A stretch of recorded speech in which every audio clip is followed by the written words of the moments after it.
Good morning good morning good morning everyone. सभी को बहुत बहुत नमस्कार, आदाब, सत श्री अकाल। उम्मीद कर रहा हूँ कि अब तक मेरी आवाज़ अच्छे से पहुंच रही है। कुछ बच्चे हमारे जुड़ गए हैं। कृष्णा नंदन कुमार जी कह रहे हैं गुड मॉर्निंग। देव पांडे कह रहे हैं प्रणाम। के.आर. लिंजे कह रहे हैं जय श्री गणेश। सफीक राजा कह रहे हैं गुड मॉर्निंग। गोदरा कह रहे हैं वीरों की धारा झुंझुनू राजस्थान से कोटि कोटि प्रणाम। देव पांडे सूरज कुमार मंडल सभी को नमस्ते भाई। वीरों की भूमि से हैं। भारत में हर एक राज्य, हर एक गली, हर एक मोहल्ला वीरों की धरती है। भारत की भूमि कमजोर लोग पैदा कहाँ करती है। चलो भाई, जय भीम नमो बुद्धाय सर गुड मॉर्निंग कह रहे हैं बालाजीत। अभय, राजेश, अनस, मनीष जोहार, जय भवानी कह रहे हैं। अभिषेक मिश्रा जी कह रहे हैं हेलो। तो बेटा शुरू करते हैं। इलेक्ट्रिसिटी क्वेश्चन जैसे पढ़ रहे हैं तो पहला क्वेश्चन करेंगे आज की क्लास का हम। Question number 1 definition based question है, लेकिन ये डेफिनेशन कई बार पूछी जा चुकी है तो हमने आपके लिए रखी है। आदर्श तिवारी करो भाई क्वेश्चन। कह रहा है कि एक बिंदु ए से बिंदु बी तक एक आवेश लिया जाता है। मतलब कोई पॉइंट ए है, इस पॉइंट ए से पॉइंट बी तक हम किसी चार्ज को लेकर जा रहे हैं। तो कह रहा है कि प्रक्रिया में प्रति इकाई आवेश में क्या क्या कार्य। देखो, एक बिंदु से दूसरे बिंदु तक इकाई यानी कि एकांक यूनिट, एकांक आवेश को यूनिट चार्ज को लेकर जाने में जितना कार्य करना पड़ेगा, यानी कि यहां से यहां तक लेकर जाने में जितना वर्क, जितना कार्य करना पड़ेगा एकांक आवेश को, वो इन दोनों बिंदुओं के बीच का विभवांतर कहलाता है। The potential difference between B and A. तो ये जगह आज पेपर है, कैसे दे पाऊं, तैयारी नहीं है। तैयारी नहीं, टेंशन लेने की जरूरत नहीं है। तो तैयारी की नहीं फिर क्या टेंशन लेनी। टेंशन होती है तैयारी की हो, तैयारी की नहीं फिर परेशान क्यों रहे हो। ठीक है, तो एक बिंदु से दूसरे बिंदु तक एकांक आवेश को लेकर जा रहे हैं। इस प्रक्रिया में इकाई आवेश पर क्या क्या कार्य कहलाता है, दोनों बिंदुओं के बीच का विभवांतर। ये बेटा पॉइंट ए और बी देखो आंसर का बनते हैं हमारा। अगर वो कहता कि अनंत से, अगर वो इन्फिनिटी शब्द लिखा होता, इन्फिनिटी अनंत से एकांक आवेश को बिंदु ए तक लाने में क्या क्या कार्य, तो अनंत से बिंदु ए तक लाने में क्या क्या कार्य कहलाता है, बिंदु ए पर पोटेंशियल विभव। और वो कहता है कि अनंत से बिंदु बी तक एकांक आवेश को यूनिट चार्ज को लेकर आने में क्या क्या कार्य कहलाता है, बिंदु बी पर पोटेंशियल। लेकिन एक से दूसरे बिंदु तक लेकर जाने में क्या क्या कार्य कहलाता है, दोनों बिंदुओं के बीच का विभवांतर। ये डेफिनेशन हमने आपको बता रखी है कि अगर कोई आपसे कहे कि एकांक आवेश को एक से दूसरे बिंदु तक लेकर गए तो दोनों बिंदुओं के बीच का विभवांतर आएगा, लेकिन अनंत से किसी बिंदु पर लेकर गए तो उस बिंदु पर विभव आएगा। तो पेपर में लिखा है कि एकांक आवेश को अनंत से बिंदु पी तक लेकर जाने में क्या क्या कार्य, बिंदु पी पर विभव पोटेंशियल, लेकिन एक से दूसरे बिंदु तक लेकर जाने में क्या क्या कार्य, दोनों बिंदुओं के बीच का विभवांतर पोटेंशियल डिफरेंस कहलाता है। ठीक है, अब अगले क्वेश्चन बात है। क्वेश्चन नंबर 2 कह रहा है कि कई प्रतिरोधों को समानांतर क्रम में संयोजित करने को इनमें से किस समतुल्य माना जा सकता है। कह रहा है कि बहुत सारे रेजिस्टेंस हैं, अगर इन्हें पैरेलल में जोड़ दें तो क्या होगा। एक में कह रहा है कि अगर हम पैरेलल में जोड़ेंगे तो चालक का अनुप्रस्थ काट का क्षेत्रफल बढ़ेगा, एक कह रहा है कि अनुप्रस्थ काट का क्षेत्रफल घटेगा, एक कह रहा है कि लंबाई बढ़ेगी, एक कह रहा है कि रेजिस्टेंस में वृद्धि होगी। ये चार ऑप्शन है, आसान क्वेश्चन है। करो हरिओम मीना जी करो। ठीक है, अब एक चीज बेटा आपको मैंने एक चीज बताई थी। जैसे मान लो कि आपके पास कुछ वायर है, ये मान लो कि मेरे पास में कुछ तार है, इसका रेजिस्टेंस है R1, एक दूसरा है इसका रेजिस्टेंस है R2, एक तीसरा इसका रेजिस्टेंस है R3। अगर मैंने पैरेलल में जोड़ूंगा समानांतर में, तो हम तार जोड़ते हैं समानांतर में, पैरेलल में तार जोड़ने से रेजिस्टेंस बेटा घटता है ना कि बढ़ता है। रेजिस्टेंस की वृद्धि होती है सीरीज में जोड़ने से। आपको मैंने बताया था कि अगर हम तार पैरेलल में जोड़ेंगे तो रेजिस्टेंस और कम हो जाएगा। मान लो कि इसका रेजिस्टेंस है 5 ओम, इसका 10 है, इसका 15। अगर इन्हें पैरेलल में जोड़ेंगे ना तो इनका जो तुल्य प्रतिरोध आएगा, इक्विवेलेंट रेजिस्टेंस आएगा, तो इस 5, 10, 15 में सबसे छोटा रेजिस्टेंस कौन सा है, 5 ओम। 5 ओम से भी कम आएगा। तो जब तार पैरेलल में जुड़ जाते हैं तो रेजिस्टेंस घटता है, तो बिल्कुल गलत हो गया। तो जब आप तार पैरेलल में जोड़ते हो, इसका मतलब है कि इनके आगे वाले सिरे एक जगह जोड़ दो और पिछले वाले एक जगह जोड़ दो। ठीक है, तो अब मेरे पास एक तार ये है, एक दूसरा, इनके आगे वाले सिरे पिछले वाले एक जगह, तो तार की मोटाई बढ़ेगी, इसका अनुप्रस्थ काट का क्षेत्रफल इंक्रीज करेगा ना कि डिक्रीज। मैं समझ रहा ना, एक तार ये, एक ये, इन्हें हम पैरेलल में जोड़ेंगे, आगे वाले से एक जगह, पिछले वाले एक जगह, तो तार की मोटाई बढ़ेगी ना। पहले इतना मोटा तार था, एक अलग मोटा तार था, पैरेलल में जोड़ेंगे तो मोटाई इंक्रीज कर जाएगी, अनुप्रस्थ काट का क्षेत्रफल इंक्रीज करेगा। आंसर आएगा इसका दूसरे का ए। तीसरा भाई बहुत इंपॉर्टेंट है, आता ही है पेपर में। क्वेश्चन नंबर 3 सफीक देव पांडे का ठीक था पिछला क्वेश्चन, सूरज कुमार मंडल और ये के.आर. लिंजे का गलत था। ये भाई इतना आसान क्वेश्चन गलत मत करो। कह रहा है कि रजिस्टिविटी ऑफ ए मटेरियल, पदार्थ की प्रतिरोधकता निम्न में से किस पर निर्भर करती है। तो मैंने कहा था आपसे कि जो रजिस्टिविटी होती है प्रतिरोधकता, जिसे हम विशिष्ट प्रतिरोध भी कहते हैं, स्पेसिफिक रेजिस्टेंस भी कहते हैं। तो प्रतिरोधकता जो है ये केवल मटेरियल पर डिपेंड करती है कि भाई जो तार है वो चांदी का है कि सोने का कि कॉपर का, मटेरियल पर डिपेंड करती है, टेम्परेचर पर। लंबाई और मोटाई पर डिपेंड नहीं करती, किस पर डिपेंड करती है कि मटेरियल क्या है, मटेरियल और उसका टेम्परेचर क्या है। तो तीसरे का बी आंसर जो है हमें कई बच्चों को देखने को मिल रहा है, बहुत बढ़िया। क्वेश्चन नंबर 4 कह रहा है कि बल्ब के फिलामेंट को प्राप्त करने के लिए अत्यंत पतला और लंबा बनाया जाता है। कह रहा है बल्ब का जो फिलामेंट होता है, ऐसा तो नहीं मान लो कि हमारे पास में बल्ब है ये, तो जो बल्ब का यहाँ पे फिलामेंट होता है बहुत ही लंबा और पतला होता है, घुमा घुमा के बहुत ही लंबा रखते हैं। तो कह रहा है कि बल्ब का फिलामेंट लंबा और पतला क्यों करते हैं। कह रहा है जिससे उच्च प्रतिरोध मिले, हाई रेजिस्टिविटी मिले, हाई वोल्टेज मिले, हाई करंट मिले, ये ऑप्शन दिया उसने। मैं एक बताओ, अगर मेरे पास में तार का जो फिलामेंट है वो लंबा और पतला होगा, तो बेटा लंबा और जो पतला तार होता है ना उसका रेजिस्टेंस होता है ज्यादा, लंबे पतले तार का। तो रेजिस्टेंस जितना ज्यादा होता है तार के अंदर उतनी ज्यादा हीट गर्मी पैदा होगी, वो तार जल्दी गर्म हो जाएगा। तो जो हीट होती है ना, किसी तार में कितनी हीट पैदा होगी उसका फॉर्मूला होता है I²RT। रेजिस्टेंस ज्यादा होगा तो हीट ज्यादा पैदा होगी, तो लंबे पतले तार का रेजिस्टेंस ज्यादा होता है। रेजिस्टिविटी तो लंबाई मोटाई पर डिपेंड करती नहीं है, तो मटेरियल पर टेम्परेचर पर डिपेंड करती है। तो प्रतिरोध जो है ना ये लंबाई पर भी डिपेंड करता है, मोटाई पर भी डिपेंड करता है, मटेरियल पे भी, टेम्परेचर पे भी। लेकिन प्रतिरोधकता ये लंबाई मोटाई पर डिपेंड करती नहीं है, ये तो मटेरियल पर डिपेंड करेगी। तो वोल्टेज जो आप लगाओगे वो मिलेगी। इसका जो आंसर आएगा हमारे पास में आएगा ए ऑप्शन, लंबे पतले तार का रेजिस्टेंस ज्यादा होता है। याद आ रहा होगा सूरज, सफीक, आकांक्षा, हरिओम, देव, राजीव कुमार प्रसाद, गुड मॉर्निंग भाई, राजेश मोरले, बड़े बड़े आंसर दे रहे हैं हमें। क्वेश्चन नंबर 5 पाते हैं। किसी चालक के सिरों के बीच विभवांतर V और उसमें बहने वाली धारा I के अनुपात को क्या कहते हैं। तो डेफिनेशन से क्वेश्चन आ गया कि जो आपने वोल्टेज लगाई V और जो आपको करंट मिली I, इसका रेशियो क्या कहलाएगा। करो ये कह रहा है कि चालक है, इससे बहने वाली धारा, कह रहा है कि चालक के सिरों के बीच विभवांतर V और उससे बहने वाली धारा का अनुपात क्या होता है। V अपॉन I का रेशियो क्या होता है, रेजिस्टेंस। भाई ओम का नियम पता ना, V इक्वल टू IR। तो ओम का नियम V इक्वल टू IR से हम V/I निकालेंगे तो R आएगा। तो V/I यानी कि R रेजिस्टेंस। तो वोल्टेज और करंट रेशियो रेजिस्टेंस कहलाता है। बिल्कुल सही आंसर आ रहा है सभी का। क्वेश्चन नंबर 6 इलेक्ट्रिक सर्किट का प्रतिरोध दुगना कर दिया जाए और वोल्टेज को समान रखने के लिए सर्किट में प्रवाहित वैद्युत धारा। ये बेटा क्वेश्चन बहुत बार रिपीट किया था भी टेक्नीशियन के पेपर में, रेलवे ने। इसे देखना आसान क्वेश्चन है। कह रहा है कि रेजिस्टेंस अगर हम दुगना कर दें वोल्टेज में कोई चेंज ना करे तो करंट पे क्या प्रभाव पड़ेगा? ये हरिओम, विद्याराम, आकांक्षा, क्वेश्चन का नंबर भी लिखो, साथ में खाली ए मत लिखो।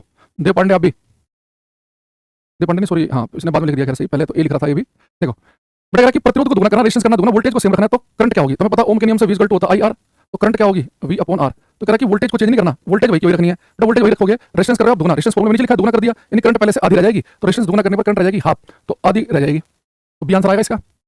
आसान क्वेश्चन है पर कई सेट में पूछा क्वेश्चन घुमा घुमा के रेलवे ने, तो याद रखना कि रेजिस्टेंस दुगना करने पर करंट पहले की आधी रह जाती है ओम के नियम से। ओम का नियम देखना चाह रहा है कि बच्चे को ओम के नियम से बात पता है कि नहीं पता है कि रेजिस्टेंस जब बढ़ेगा तो करंट कम होगी, तो रेजिस्टेंस क्या दुगना तो करंट घटेगी, तो करंट तो घटनी चाहिए, तो इंक्रीज वाला ऑप्शन तो नहीं होगा, कांस्टेंट भी नहीं होगा, घटेगी पर जीरो ही नहीं हो जाएगी, जीरो तब हो सकती है अगर रेजिस्टेंस हम अनंत कर दें, इनफाइनाइट, तो 1 बटे अनंत तभी जीरो आ सकता है। क्वेश्चन नंबर 7 रेजिस्टेंस का फॉर्मूला पूछना चाह रहा आपसे इसमें।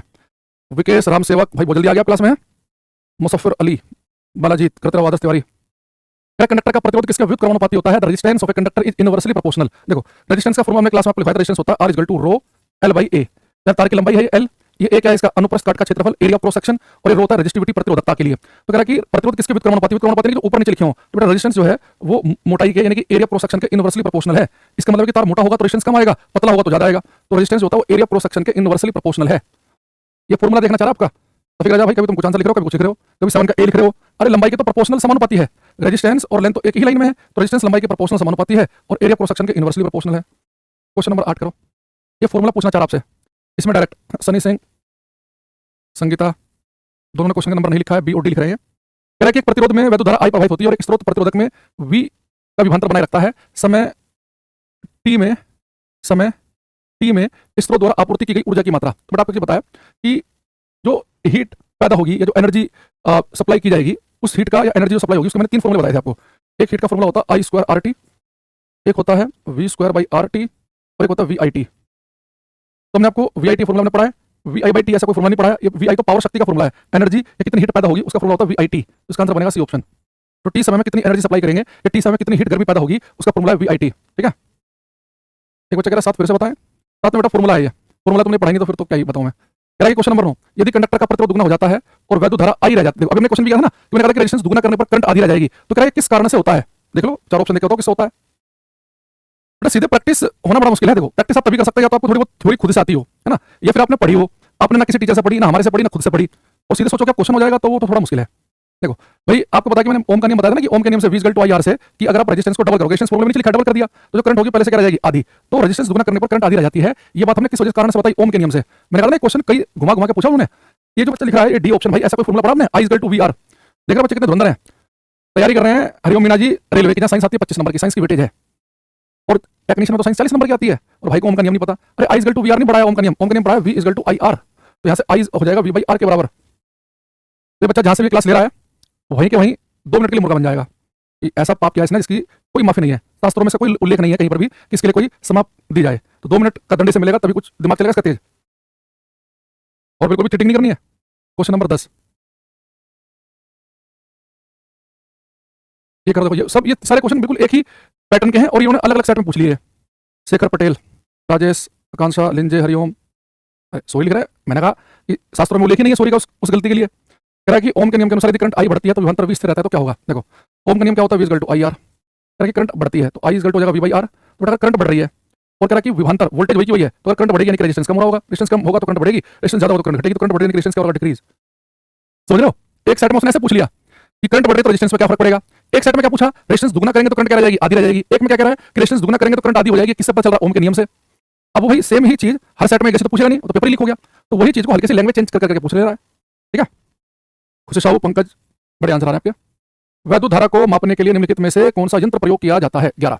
यार क्वेश्चन नहीं कर पा रहे तो माप बेइज्जती वाली बात है। राधा राजपूत, सनवल, SK, शेखर पटेल, कुछ बच्चे लगा लेट आ रहे हैं, आधे घंटे क्लास में भी 15 मिनट लेट है। तो वैद्युत धारा को मापने के लिए कौन सा यंत्र यूज किया जाता है? देखो बेटा वोल्टमीटर तो आपको पता कि वोल्टेज नापने काम आता है। जो रियोस्टेट होता है इसमें धारा नियंत्रक कहते हैं, धारा को कंट्रोल करने काम आता है, कि धारा को कम ज्यादा करना, धारा नियंत्रक। करंट मापने के लिए यूज करते हैं एमीटर का।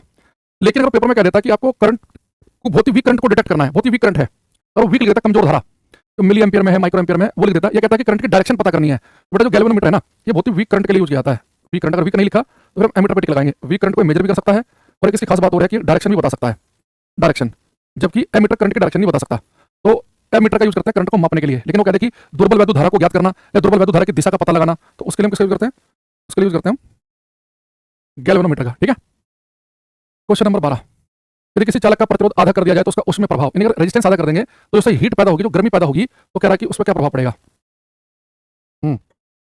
कृष्णानंदन कुमार, विद्या राम, करो ये। ठीक है, अगर किसी चालक का प्रतिरोध आधा कर दिया जाए तो उसमें प्रभाव, बेटा हीट जो पैदा होती है किसी तार में होती है I2RT। तो अब वो कह रहा है कि अगर आपने रेजिस्टेंस आधा कर दिया, रेजिस्टेंस अगर आधा करोगे तो हीट भी पहले से आधी पैदा होगी, क्योंकि हीट और रेजिस्टेंस एक ही लाइन में है। तो कह रहा है कि यदि reduce to half to initial value, heating effect in conductor will half. Question number 13 करते रहो स्पीड से, रिवाइज हो गया सारे पॉइंट पुराने। एक conductor having some appreciable resistance is called a. अत्यधिक प्रतिरोध वाले चालक को क्या कहा जाता है, इसका रेजिस्टेंस बहुत ज्यादा हो उसे हम कहते हैं रजिस्टर प्रतिरोधक। तो रजिस्टर प्रतिरोधक होते हैं जिनका कुछ रेजिस्टेंस हो, 500 ओम, 400 ओम, 1000 ओम, 2000, 5000 है ना, तो ठीक ठाक जिनका रेजिस्टेंस हो उन्हें हम कहते हैं प्रतिरोधक।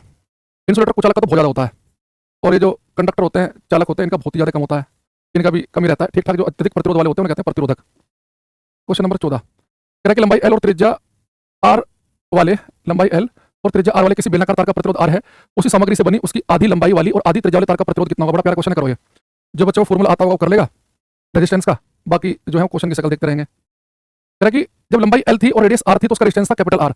लंबाई आधी कर दें, त्रिज्या आधी कर दें, उसी मेटेरियल का रेजिस्टेंस है, उसी मेटेरियल का तार है, लंबाई आधी और त्रिज्या आधी वाले तार का प्रतिरोध कितना होगा ये आपको बताना है। देखो बेटा, आप सभी जानते हैं कि रेजिस्टेंस जो होता है उसका फॉर्मूला होता है R equal to rho L by A, और रेडियस का जिक्र कर रहा है तो हम एरिया क्रॉस सेक्शन को लिख सकते हैं rho L upon pi r square. ये पता ना, ये हमने थोड़ी क्लास में आपको पढ़ाया था कि हमारे पास मान लो कि एक वायर है ये, और इस वायर की लंबाई है एल, इसका एरिया क्रॉस सेक्शन अनुप्रस्थ काट का क्षेत्रफल है ए, तो रेजिस्टेंस का फॉर्मूला होता है रो एल बाई ए। अगर यहाँ पे इस वायर की जो रेडियस है अगर वो स्मॉल आर हो तो इस एरिया को हम पाई आर स्क्वायर लिख सकते हैं, ये मैंने यहाँ पे लिख दिया पाई आर स्क्वायर।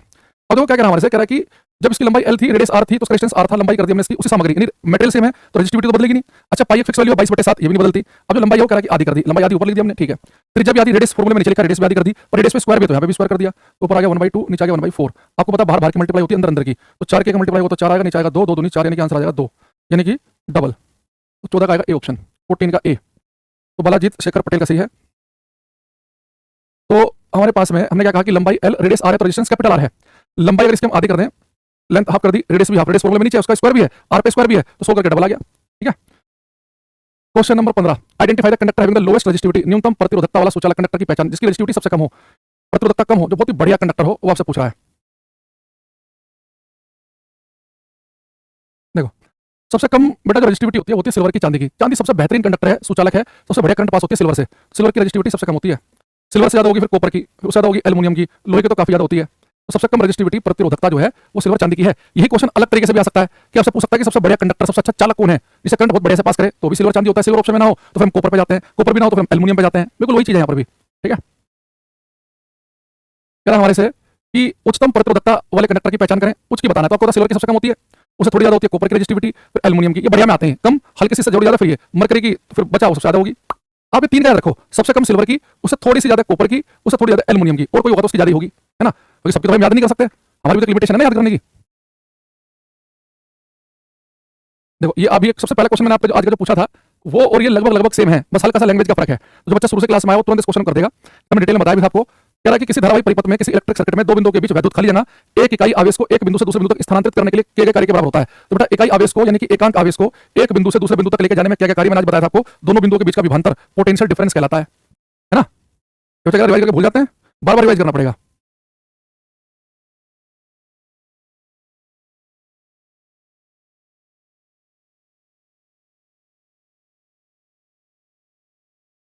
सारे तुमने पढ़ लिए कल, इसमें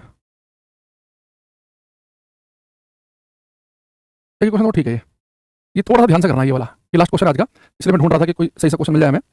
ये कह रहा है कि वैद्युत रोधी पदार्थों के संबंध में, यानी कि जो इंसुलेटर है कुचालक, वैद्युत रोधी यानी से करंट पास नहीं करती, वैद्युत रोधी को हम कुचालक भी कहते हैं, इंसुलेटर। तो कह रहा है कि वैद्युत रोधी पदार्थों के संबंध में निम्नलिखित में से कौन सा कथन सही है। ये कह रहा है कि दे कंटेन नो इलेक्ट्रॉन, इनमें इलेक्ट्रॉन नहीं होते। ये कह रहा है कि electron do not flow easily through them, उनमें इलेक्ट्रॉन आसानी से प्रवाह नहीं करते। ये क्रिस्टल होते हैं, उनकी सतह पर इलेक्ट्रॉन की संख्या प्रोटॉनों से अधिक होती है। ये कुछ लिखा इसने, तो बड़े ध्यान समझना बात को। बेटा किसी भी तार में जो करंट चलती है ना वो इलेक्ट्रॉनों के भागने से चलती है, और कौन से इलेक्ट्रॉनों के भागने से, जो इलेक्ट्रॉन फ्री होते हैं, मुक्त इलेक्ट्रॉन, यानी वो इलेक्ट्रॉन जो न्यूक्लियस के चक्कर नहीं काट रहे। देखो किसी भी एटम में, परमाणु में, नाभिक के चारों तरफ इलेक्ट्रॉन चक्कर काट रहे होते हैं, अगर कुछ इलेक्ट्रॉन बाहर निकल जाए उन्हें कहते हैं फ्री इलेक्ट्रॉन, मुक्त इलेक्ट्रॉन। तो मुक्त इलेक्ट्रॉन के भागने से बनते करंट। तो जो कुचालक होते हैं इनमें फ्री इलेक्ट्रॉन, मुक्त इलेक्ट्रॉन नहीं होते, इलेक्ट्रॉन होते तो हैं पर सारे के सारे न्यूक्लियस के ही चक्कर काट रहे होते हैं। तो पहले मैं कह रहा कि इलेक्ट्रॉन के अंदर इलेक्ट्रॉन होते नहीं है, ये गलत है, इलेक्ट्रॉन होते हैं, मुक्त इलेक्ट्रॉन नहीं होते। वो कहता है कि इनमें फ्री इलेक्ट्रॉन नहीं होते, मुक्त इलेक्ट्रॉन नहीं होते, फिर ऑप्शन ठीक हो जाता।